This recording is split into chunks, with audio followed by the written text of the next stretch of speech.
Endi immigratsiya kartasini chap tomoni haqida gaplashamiz. Ya'ni ketish kartasi. Birinchi katakka familiyangizni yozing. Ikkinchi katakka ismingizni yozing. Xuddi pasportingizdagi kabi yozing, hech qanday o'zgartirishlarsiz.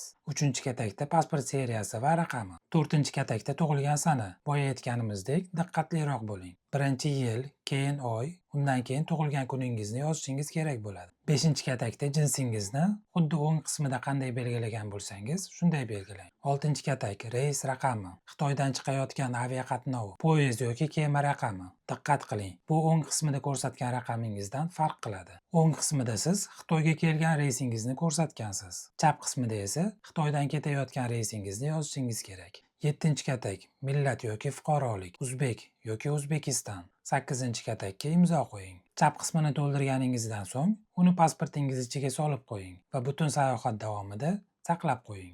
Agar uni ehtiyotsizlik qilib yo'qotib qo'ysangiz, chiqib ketayotganingizda yangisini to'ldirishingiz mumkin. Faqat uni aeroport ichidan qidirib topish kerak bo'ladi. Aeroportda bu kartochkalarning qo'shimcha blankalari erkin foydalanish uchun mavjud. Hozir men sizga tushuntirgan yo'riqnomaga amal qilsangiz, immigratsiya kartasini tez va oson to'ldirasiz. Asosiysi doim tabassum qiling. Tabassum uchun hujjatlarni to'ldirishda kichik xatolarga yo'l qo'ygan bo'lsangiz, kechirishligi mumkin. Xitoyda kirish-chiqishda ushbu qoidalarga rioya qilish safaringizni muammosiz amalga oshirishga yordam beradi.